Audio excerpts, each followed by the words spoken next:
Hey, Prime members, you can binge 8 new episodes of the MrBallen podcast 1 month early and all episodes ad-free on Amazon Music. Download the Amazon Music app today.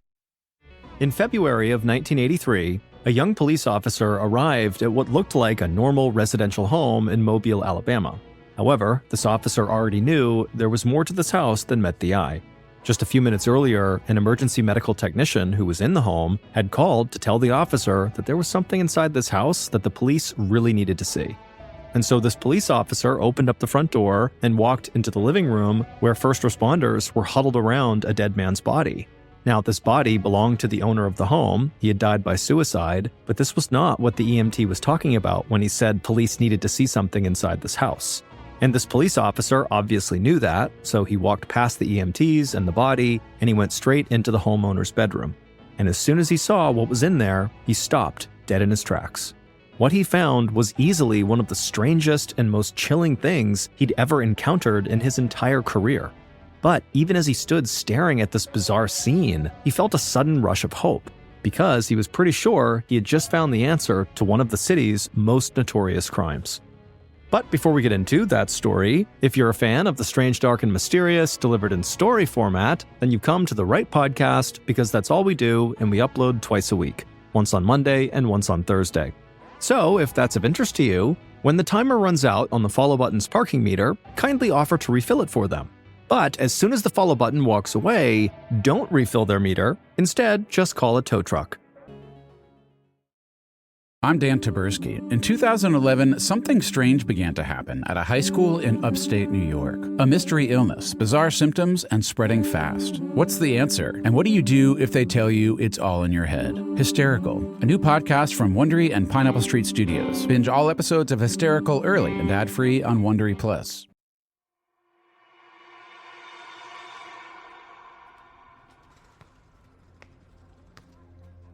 Late in the afternoon on Wednesday, February 20th, 1980, Catherine Foster sat on the cold metal bleachers beside her university's soccer fields. The men's team at the University of South Alabama was playing a practice game, and it was very easy for Catherine to pick out her favorite player. He was the very tall and handsome one with dark and curly hair. His name was Tom Jadon, and he'd been Catherine's boyfriend for years, ever since they went to high school together in the small city of Pascagoula, Mississippi. Catherine and Tom were young, both just 18-year-old freshmen, but they were committed to each other. When they were seniors in high school, Tom received a soccer scholarship to the University of South Alabama in Mobile, so Catherine enrolled in the same school just to be near him. Catherine had earned the second highest grades in her entire graduating class, and so she could have gone to college anywhere, but realistically, it did not feel like a sacrifice for her to follow Tom to this school. The University of South Alabama was well known for its physical therapy program, which was Catherine's specialty, and so having her boyfriend there just made college that much better. While Tom and his teammates played soccer, Catherine called out to two young women looking up at the bleachers from the grass below. One was tall and thin, this was Tish O'Sullivan, and the other was shorter and more athletic looking, and her name was Jamie Kellum.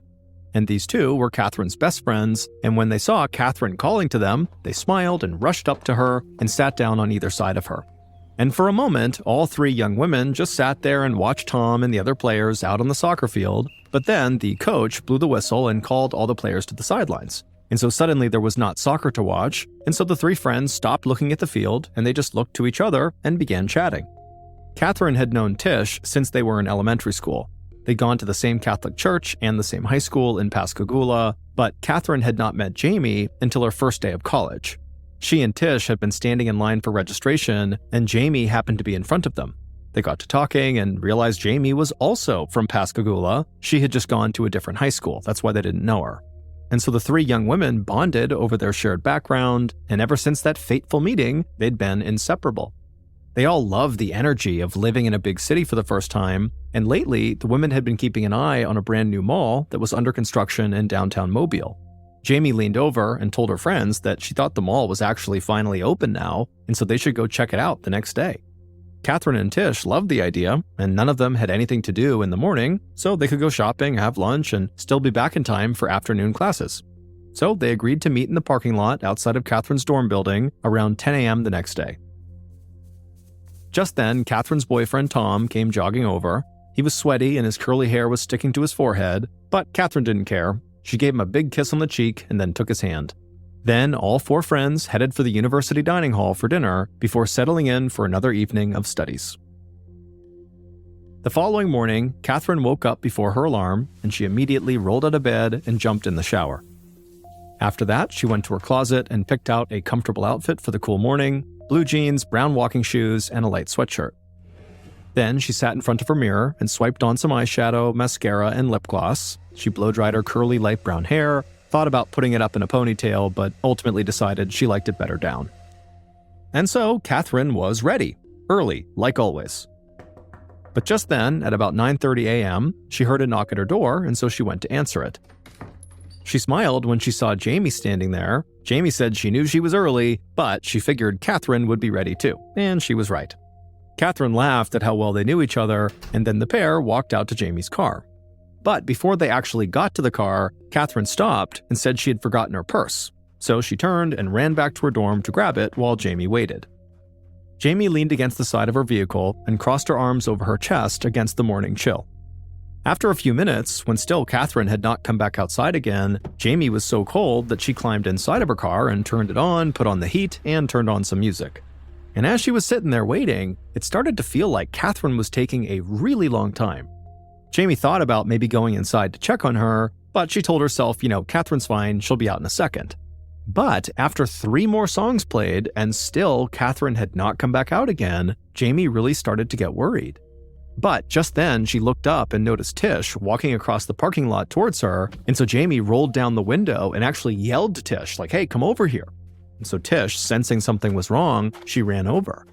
And when the 2 women linked up, Jamie explained that Catherine had apparently lost her purse and gone back inside, but that was like 15 minutes ago and she still had not come back yet.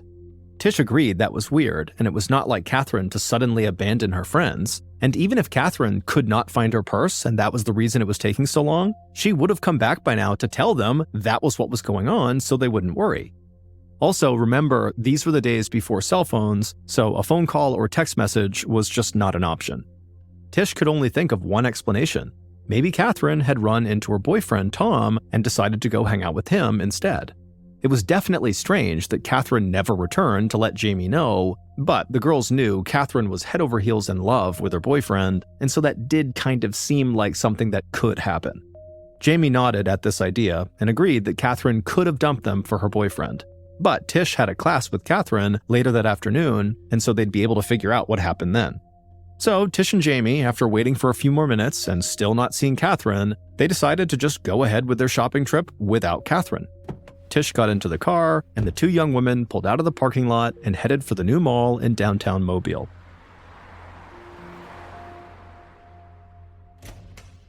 Later that afternoon, Tish burst into the university library. She walked quickly down the rows of books until she found Tom sitting alone at a table with his head in a textbook. Tish sat next to him and tried to keep her voice at a whisper as she asked Tom where on earth Catherine was. But Tom just stared at her and said he didn't know, because he hadn't seen his girlfriend all day. He thought she'd gone shopping with Tish and Jamie that morning, and he assumed that right now she likely just got out of her afternoon class.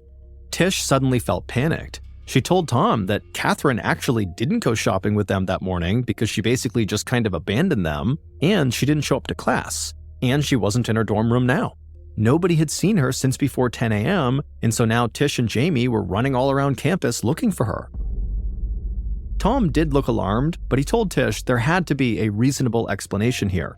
He closed his textbook and thought for a moment. He said the only thing that could make Catherine miss class would be an emergency, which made him wonder if maybe something had happened with Catherine's family back in Pascagoula. Tom asked Tish if she had called Catherine's parents, and Tish said no, but she would right now. And sure enough, she rushed out of the library and headed towards her dorm room where she could use the phone.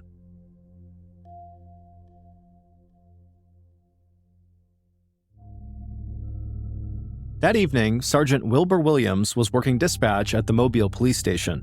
He was one of the younger cops with a dark brown mustache and a police hat that actually looked like it was 2 sizes too big on him. When the phone rang, he picked it up and he heard a woman's frantic voice on the other end. She introduced herself as Joanne Foster. She said her daughter, Catherine, was a freshman at the University of South Alabama. Right away, Sergeant Williams' ears perked up. He'd actually graduated from the same university. Mrs. Foster continued, saying she'd received a call from one of her daughter's closest friends telling her that Catherine had not been seen since earlier that morning. And Mrs. Foster said her daughter was not at home, so she had no idea where she was. Sergeant Williams listened, but he actually was not that concerned. He told Mrs. Foster that, because of partying and all these new experiences all around them, that it's pretty common for college freshmen to sort of drop off the map for a few hours from time to time. The sergeant promised the panicked mother that she really did not need to worry, that her daughter would show up. And on the off chance that she did not show up, the Mobile police would launch an investigation. But only after 24 hours had passed. That was the department policy. 24 hours later, on Friday, February 22nd, Sergeant Williams found himself back on his old college campus. The cement sidewalks and tall red brick buildings were familiar and made him nostalgic for his college days. And it would have been a whole lot better to be back here if it were not under such bad circumstances. Catherine Foster still had not been located after almost a day and a half, so the Mobile PD had officially opened up a missing person investigation, and Sergeant Williams was in charge.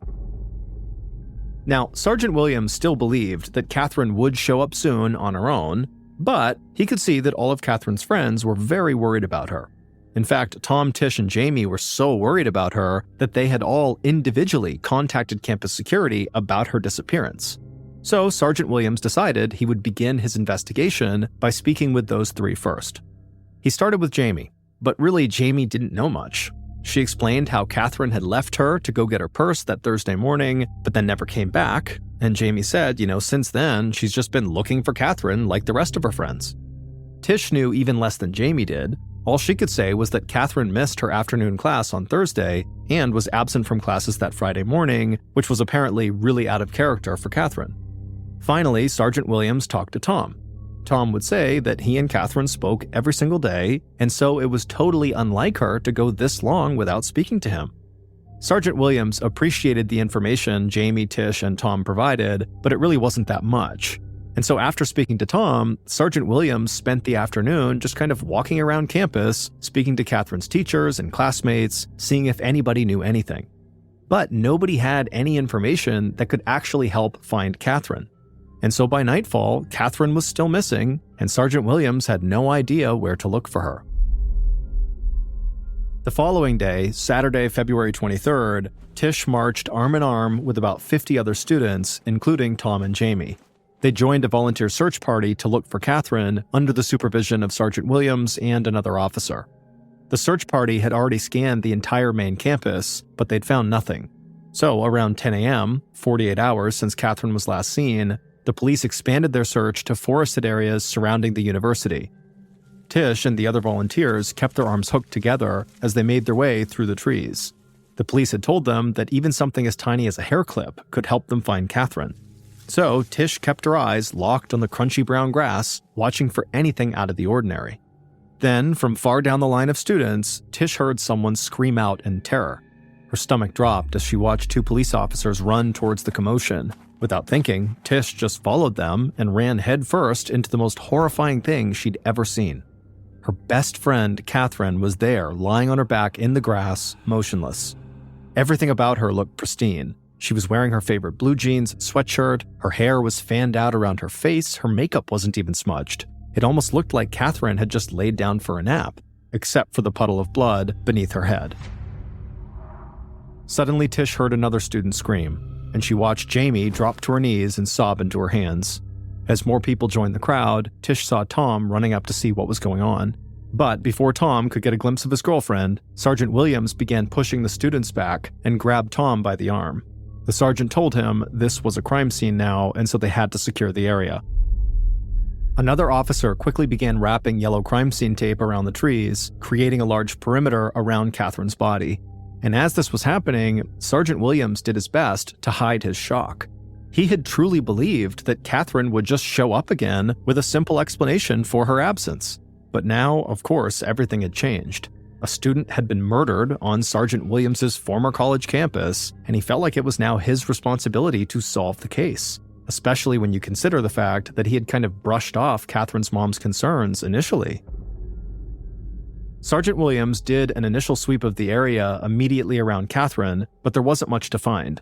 The dirt and grass around Catherine's body did not look disturbed. There were no footprints, drag marks, or signs of a struggle. There was no blood anywhere except right beneath Catherine's head.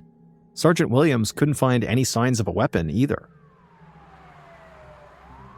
Soon, a few other Mobile Police Department officers showed up, along with the county medical examiner. Staff from the medical examiner's office lifted Catherine's body up and then placed it into a body bag. Then they carried the bag to the coroner's van so her remains could be transferred to the county morgue for an autopsy. A few hours later, Sergeant Williams arrived at the morgue to meet with the medical examiner about Catherine's cause of death. The two men sat down in the medical examiner's office, each holding a cup of much-needed coffee, while the medical examiner explained he had uncovered some crucial information.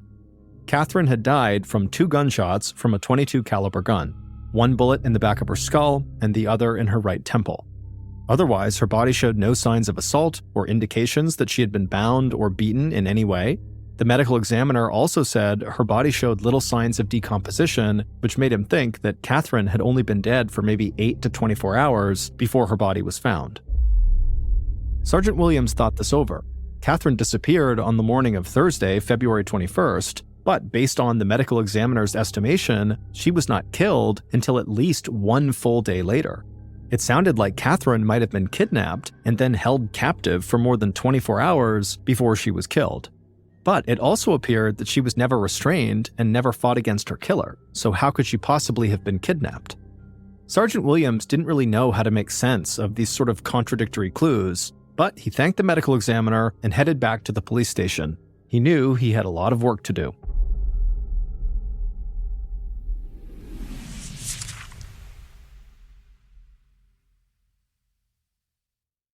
I'm Dan Taberski. In 2011, something strange began to happen at the high school in Leroy, New York. I was like at my locker and she came up to me and she was like stuttering super bad. I'm like, stop around. She's like, I can't. A mystery illness, bizarre symptoms, and spreading fast. It's like doubling and tripling, and it's all these girls. With a diagnosis, the state tried to keep on the down low. Everybody thought I was holding something back. Well, you were holding something back intentionally. Yeah. No, it's hysteria. It's all in your head. It's not physical. Oh my gosh, you're exaggerating. Is this the largest mass hysteria since the witches of Salem? Or is it something else entirely? Something's wrong here. Something's not right. Leroy was the new Dateline, and everyone was trying to solve the murder. A new limited series from Wondery and Pineapple Street Studios, Hysterical. Follow Hysterical on the Wondery app or wherever you get your podcasts. You can binge all episodes of Hysterical early and ad-free right now by joining Wondery Plus. She struck him with her motor vehicle. She had been under the influence and she left him there. In January 2022, local woman Karen Reed was implicated in the mysterious death of her boyfriend, Boston police officer John O'Keefe. It was alleged that after an innocent night out for drinks with friends, Karen and John got into a lover's quarrel en route to the next location. What happens next depends on who you ask. Was it a crime of passion?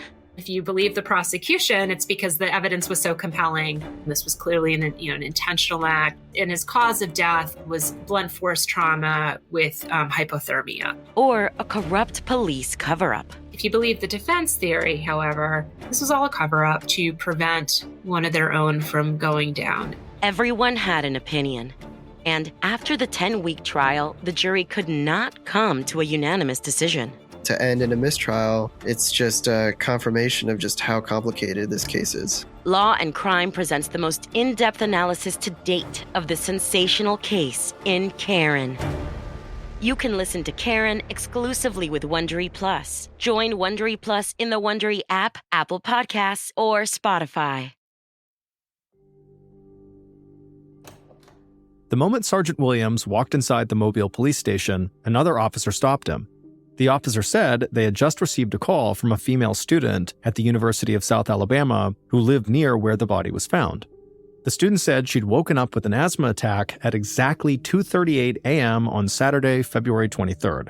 She knew the precise time because she recalled, sitting up and struggling to breathe and just looking over at the clock, and it was right there, 2:38. So at 2:38 a.m., the student had jumped out of bed and opened her window to get some fresh air, and that's when she heard 2 loud popping sounds. Now, at the time, she had no idea what these noises were, but since obviously hearing the news about Catherine's death, the student wondered if those popping sounds might have been the sounds of the gunshots that killed Catherine. As he listened, Sergeant Williams felt his heartbeat speed up. 2:30 a.m. on Saturday was about 8 hours before Catherine's body was found, and so that lined up perfectly with Catherine's estimated time of death based on the autopsy. And so this student might very well have heard the 2 gunshots that killed Catherine. Sergeant Williams ran out to his police cruiser and headed right back towards the university. A few minutes later, Sergeant Williams strode across campus with a purpose. Now he was investigating a murder, so he had to go back to square one, which meant re-interviewing Catherine's closest friends. He needed to ask each of them where they were at 2:30 a.m. on Saturday, February 23rd. Now, when he spoke to them, he didn't tell them that that was the time he believed Catherine was killed. He just wanted to know if the teenagers had alibis. Jamie, Tish, and Tom were all extremely emotional over Catherine's death. It was hard for Jamie to even speak, but she did manage to tell Sergeant Williams that on Saturday night, she had been at a sleepover with a friend and a few family members, and Sergeant Williams was able to follow up and confirm that this was true. So Jamie had an alibi. As for Tish and Tom, they didn't really have an alibi. They just said they were in their dorm room sleeping, and they knew there was no way to prove that because there were no cameras or other monitoring systems in their dorm buildings. But they both swore they didn't go anywhere besides their dorm that night. Sergeant Williams thought Tish sounded like she was telling the truth, though he wasn't quite sure about Tom. There was just something in the sergeant's gut that made him feel suspicious of Catherine's boyfriend. But he didn't have any real evidence against Tom, so he kept his suspicions to himself, for now. After speaking to the 3 friends, Sergeant Williams began looking at a very different theory as to what happened to Catherine. Maybe she was abducted by a stranger. And so Sergeant Williams left campus and headed back to the police station where he could comb through the city's criminal records. Later on Saturday evening, Sergeant Williams sat at his desk thumbing through a thick stack of papers. He pulled out all the records regarding violent crimes on and around the University of South Alabama, and now he was poring through each one, looking for anybody that could be a potential suspect in Catherine's murder. Sergeant Williams' eyes began to glaze over from looking at so many documents, but then one of the documents caught his attention. It was a report about a crime that had taken place several months before Catherine's murder near the university campus. A female student said she'd been walking near the woods when a truck pulled up beside her and the driver offered her a ride back to school. The young woman agreed and got into the passenger seat of the truck, and as soon as she did, the man reached over and tried to sexually assault her. She fought him off and jumped out of the truck, but as she was running away, the man pulled out a gun and shot her. Luckily, the bullet hit her in the leg, so it didn't kill her, and so she was able to get away and call the police and press charges, including attempted rape and assault with a deadly weapon. But there was one more detail that popped out to Sergeant Williams. The man who attacked the student was currently employed at the University of South Alabama in the maintenance department. Sergeant Williams couldn't believe it. He made arrangements to bring the maintenance worker in for questioning as soon as possible. The next morning, Sunday, February 24th, Sergeant Williams sat across from the maintenance worker inside of an interview room at the police station. The sergeant got right to the point and asked the maintenance worker where he'd been at around 2:30 a.m. on February 23rd. The man said he'd been working an overnight shift in a part of the campus that was relatively far from where Catherine's body was found. To Sergeant Williams, this did not make this guy seem less suspicious. All it did is it showed this maintenance worker was fully awake and on campus at the time that Catherine was killed, probably on campus. But then Sergeant Williams called the maintenance worker's boss, who would say, the worker was under his supervision the entire night and he never disappeared. And so even though this maintenance worker actually had a pretty extensive and ugly criminal record, Williams just had no way to actually link him to the murder, and so he ended up telling the maintenance worker that he was free to go. However, the interview was not a total loss, because the conversation got Williams thinking of a new possibility. He remembered the medical examiner saying that Catherine didn't have any defensive wounds that would come from an assault. So he thought maybe she had gone into the woods where she was ultimately killed with a person who she trusted, like somebody who worked at the university, somebody in a position of authority. Sergeant Williams followed this hunch, and later on Sunday, he was back in the police station interview room with his newest people of interest. the 2 University of South Alabama security guards who'd been on duty the night Catherine died.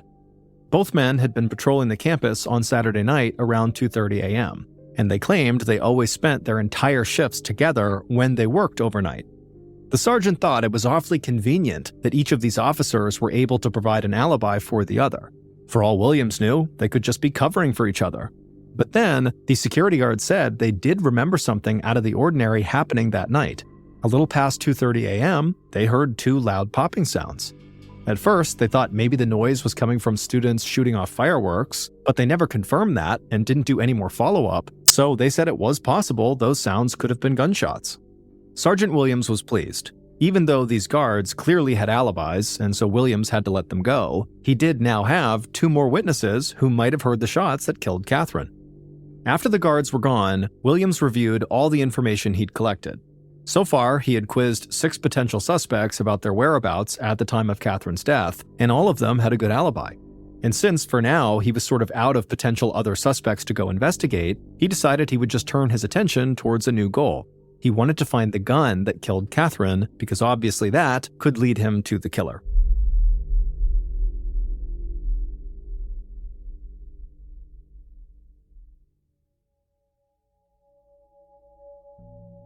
Sergeant Williams and the Mobile Police Department spent the next several days interviewing people and also scouring the campus for the gun. February 28th marked 1 week since Catherine had disappeared and 5 days since her body had been found, and they still had very little evidence to go on. That afternoon, Sergeant Williams stood outside the university library, looking on as another officer stuck his arms into a small duck pond. Sergeant Williams almost wanted to laugh because it seemed so unlikely that a murderer would dump their murder weapon into such a tiny pond. But then, this officer who was reaching into the pond suddenly shouted and held his arm up in the air. Sergeant Williams could see sunlight glinting off the object in the officer's hands. It was a small silver handgun. Sergeant Williams ran up to this officer to look more closely, and he realized the gun was a .22 caliber, just like the gun used to kill Catherine Foster. But Williams's excitement soon turned to disappointment when they sent this gun in for ballistics testing, and it did not match the gun that killed Catherine. The police were back at square one again. Investigators continued looking for leads, but as time went on, the tips dried up and they were not able to make a big breakthrough. So the case went cold, and it stayed that way for the next 3 years. But still, this case haunted Sergeant Williams, who had a habit of cracking back open Catherine's case file at least once a week. So, on February 18th of 1983, the details of Catherine's case were still very fresh in his mind. And that morning, he got a very interesting phone call. It was a call from a first responder who told Sergeant Williams that a man had been found dead of an apparent suicide inside of a house that was right near the University of South Alabama campus. And this first responder said anybody involved in the Catherine Foster investigation should really come here and see the inside of this deceased guy's home. Sergeant Williams and another officer immediately went straight to this address, and what they found inside was absolutely chilling. The man's body was still in the house, and it looked like he'd been dead for at least 3 to 4 days. But that's not what caught the sergeant's attention. It was what he found in the man's bedroom. Tacked up on the wall were news clippings about Catherine Foster's murder. There were photos of her from the local paper and copies of her autopsy report, which the man had highlighted and written on. He'd even written poems about the crime. It was like a shrine to Catherine and her murder. Then Sergeant Williams checked inside the man's closet, where he found a bunch of white button-up shirts with the logo of the company that provided security at the University of South Alabama. Sergeant Williams knew he recognized the man lying dead inside of the house. His name was Michael Maris. He was one of the campus security guards who'd been working on the night Catherine died. Sergeant Williams had interviewed him 3 years earlier, and he'd had an alibi for the night of the murder, or at least that's what Sergeant Williams thought. Sergeant Williams went through every inch of Michael's home, and in the attic above the garage, he found yet another chilling scene. Sitting up there in the dark was a big cage that was actually big enough for an adult to stand up inside of and actually walk around inside of. It was made out of chicken wire and had a lock on the outside, while on the inside, there was a mattress and pillows.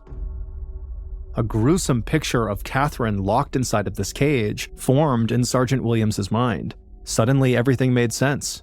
Maybe Michael had kidnapped Catherine and held her in this cage inside of his house before ultimately taking her out to the woods and killing her. Sergeant Williams rushed back to the police station and immediately contacted the other security guard who'd been working the night of Catherine's death. And this other guard swore up and down that he really had been telling the truth 3 years earlier. He was with Michael that entire night, and they had nothing to do with this. Sergeant Williams hung up the phone. He guessed it was possible that maybe Michael was not the killer, even though he had a creepy fixation on Catherine's murder. But how could anyone explain that cage he had up in his attic? The sergeant contacted Michael's next of kin and asked about the bizarre chicken wire enclosure. Michael's family member said that the cage was actually where Michael often kept his grandfather, who suffered from dementia and had a tendency to wander around the neighborhood. It was not meant to be cruel, it was just a measure they used to keep the grandfather safe. And just like that, Sergeant Williams' hot lead started going cold. For years after this, Sergeant Williams kept reading Catherine's case file at least once a week, hoping for a lead that just never came. And eventually, Sergeant Williams left the police force, leaving behind the murder he was obsessed with unsolved. By 2002, so 22 years after Catherine's murder, another officer named Mike Morgan had taken over the now very cold Catherine murder case. He was young, much as Sergeant Williams had been back in 1980, and he had close-cropped blonde hair, small blue eyes, and a long face. On December 4th of 2002, Officer Morgan got a surprising call at the Mobile police station. The man on the other end said he was a police officer in Pascagoula, Mississippi, which was Catherine Foster's hometown. He told Officer Morgan that a witness had come into the Pascagoula police station with information regarding Catherine's murder. Officer Morgan's heart started to race. By now, the unsolved murder was like an urban legend among college students and police officers in the area, a mystery that might never be solved. Morgan never imagined he'd actually get a break in this case. Officer Morgan told the officer in Pascagoula that he wanted to speak to this new witness in person. So he hung up the phone and rushed out the door to make the 40-minute drive to Mississippi.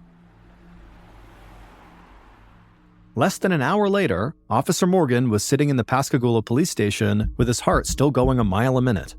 But the story that this witness ultimately told him was so incredible that Officer Morgan wasn't sure if he even believed it. It went against everything the Mobile Police Department thought they knew about Catherine's murder. Officer Morgan told this witness that he couldn't believe these wild claims unless he saw real proof. And this witness said Officer Morgan could see all the proof he could ever need if he just went to this one really specific address. So the officer got back in his police cruiser and he headed to that specific address. Morgan pulled up in front of a totally unassuming residential home.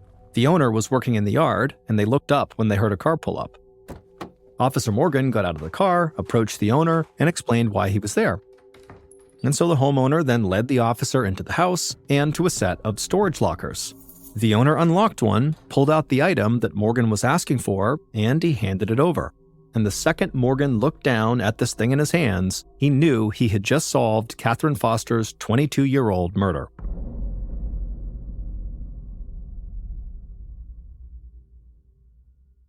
Based on the investigation that was done into this item, here is a reconstruction of what police believe really happened to Catherine Foster on the morning of February 21st, 1980.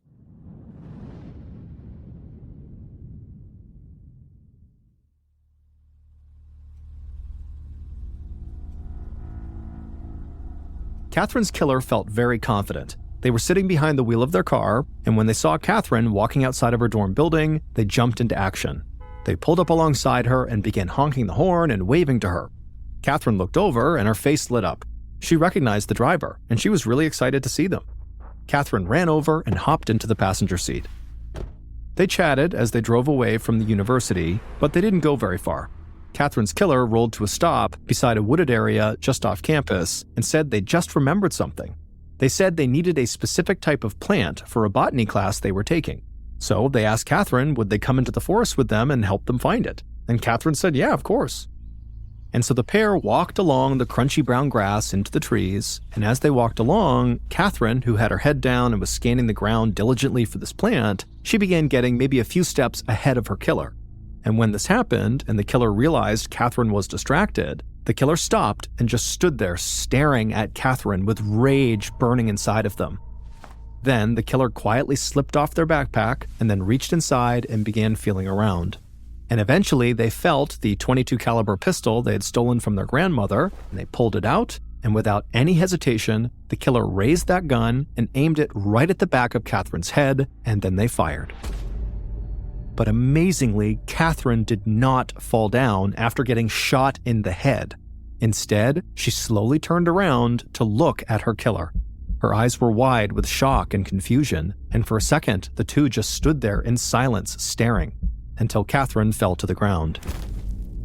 But Catherine's killer could tell Catherine was not dead. She was still breathing. So they casually raised the gun again and fired a shot into her temple to make sure she was dead. Then the killer got out of the forest as fast as they could, and when they emerged from the trees, they tossed their grandmother's pistol into the nearest dumpster. Then they got back into their car, drove away from the crime scene, and went about their day like everything was perfectly normal. They didn't speak a word about what they had done for the next 22 years. But it would turn out trying to keep this horrible secret inside took a real toll on the killer. They began abusing drugs and alcohol, and eventually, in 2001, they joined an Alcoholics Anonymous group in Pascagoula in the hopes of getting sober. And as part of Alcoholics Anonymous, they began working through the famous 12-step program. Each step is designed to help people get to the root of their alcohol abuse and overcome it. And as part of Step 8, Catherine's killer was instructed to make a list of everyone they had ever wronged, and Catherine's name was right at the top of that list. But the killer ran into a problem. Step 9 was about making amends to these people they had wronged. But Catherine was obviously dead, and so the killer didn't know how to apologize to someone who was not alive.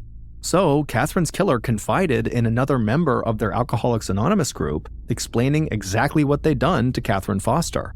And this other person said the best way to make amends would be to write Catherine an apology letter and read it over her grave. And that's exactly what the killer did.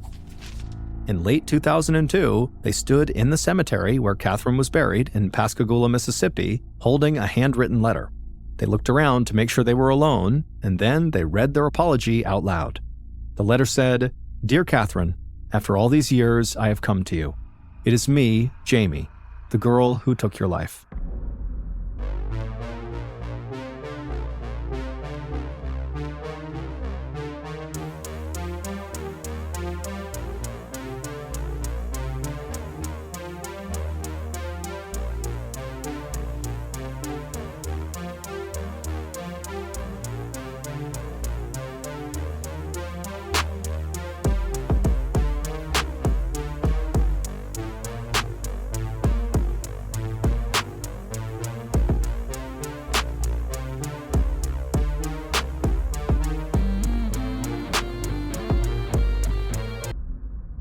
It would turn out one of Catherine's two so-called best friends, Jamie Kellum, was actually her killer.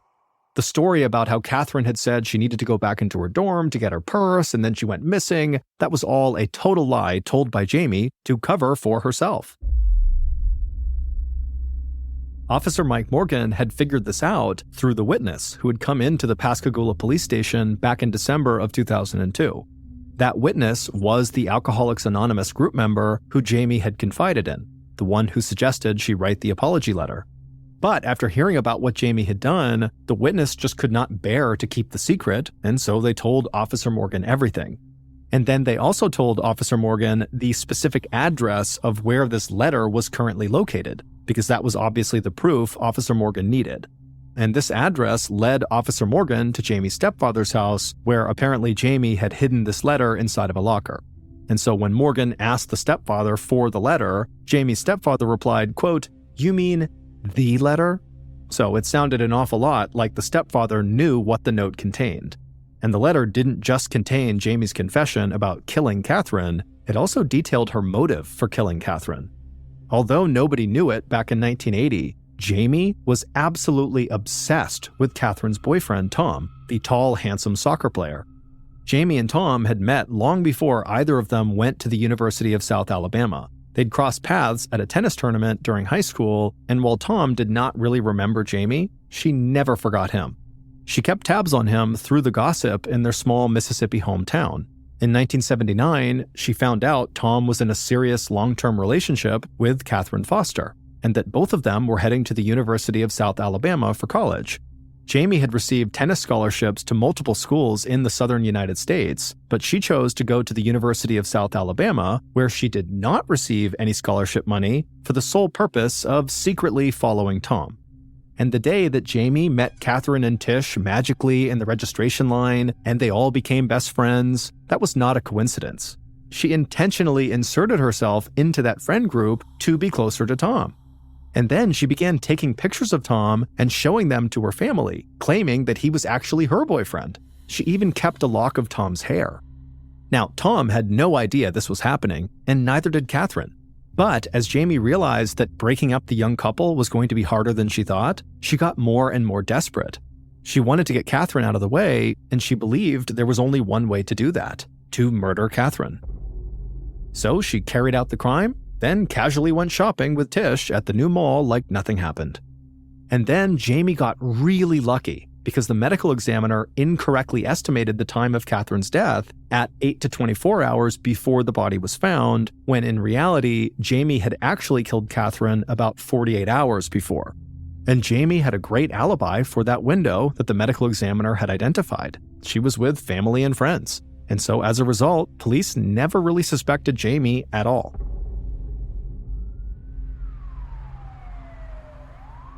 On November 21st of 2008, Officer Mike Morgan and another member of the Mobile Police Department pulled up outside of a blue and white colonial-style home in Jackson, Mississippi. It was a shelter house for people experiencing homelessness, and they knew Jamie had been living there for a while. When police looked into the yard, they saw there was a middle-aged woman with long graying hair just staring back at them. Officer Morgan got out of the car, but before he could even say anything, the woman actually yelled out to them. She said her name was Jamie, and she already knew the police were there to arrest her. Jamie got in the police cruiser without any resistance. Once they got back to the Mobile police station, she immediately confessed to killing Catherine Foster. Jamie would later try to claim she was innocent, but ultimately a jury found her guilty of first-degree murder, and she was sentenced to life in prison.